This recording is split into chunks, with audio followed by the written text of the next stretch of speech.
na yun ang epal siguro. Yun ang pasikat, di ba? Ayun, oo. Pero sa inyo, wala, hindi, kasi wala akong narinig na binanggit kayo sa anumang pahayag na tinutulan nyo yun eh. Parang pinalagpas nyo na lang. Ay, may ako naman lahat ng gustong magpahayag, kasi naitanong mo lang kung nasa tuntunin ba yun. Sa tuntunin, hindi ganun. Ayun. Hindi papayagan yung ganun. Kaya lang, may pagka-liberal naman yung mga tuntunin siguro. Lalong-lalo na, matatanda na sila ron. Opo. Ako naman, sabi mo fight nga, na kayo. transfer lang.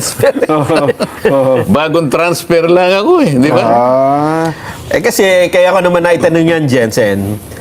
Para kasing, ito pakiramdam ko lang Oo. na kasi may investigasyon na, parang ang gusto nila, the privilege speech, Oo. parang ito ay introduction para sa isang bukod na investigasyon na pareho rin ng subject, na pareho din ng, hindi ba? Katulad dito, baka nabasa nyo rin ito. Lumilitaw na, ano ba ito, si Senador Francis Pangilinan ay nagsabi na siguro mas maganda meron tayong independent commission na mag-iimbestiga sa flood control project. Ang ibig mo sabihin, iba pa doon sa Blue Ribbon Investigation? Commission to eh. Ganon. At ito ay nauna, ay sinabi naman ni Senador Kiko Pangilinan, mas maganda siguro merong ipatupad na tayong isang batas. Magtayo na tayo ng Independent People's Commission. Ba? Oo, para yung flood control project ay imbestigahan na natin ng Independent People's Commission. Kaya sa isip ko, hindi kaya ito yung para bang nagtatayo ka ng bahay dito, Sen, di ba?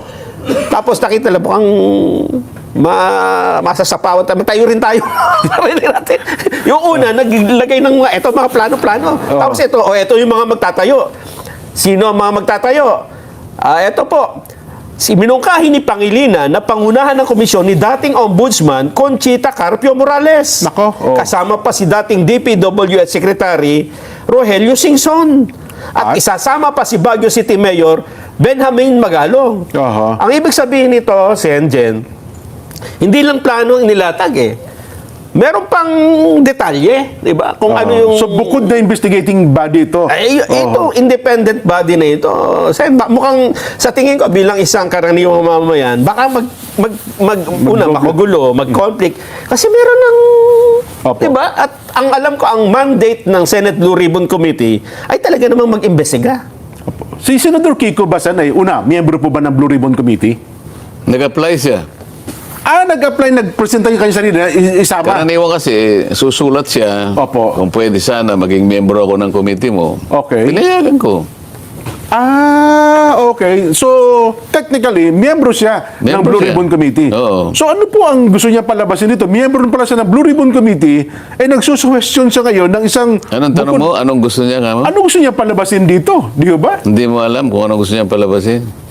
Hindi, kasi miyembro siya, tapos nagsasuggest siya ng bumuo pa ng isang bukod na grupo na mag-iimbestiga. Same subject matter. Ano po ang gusto niya palabasin dito? Insulto niya ako. Kung ganyan, Sen, kung halimbawa ako, hindi naman ako miyembro ng Blue Ribbon Committee bilang isang mamamayan, pwede ka bang sabihin sa kanya na, Senador Kiko, baka pwedeng bumitaw ka na sa Blue Ribbon Committee?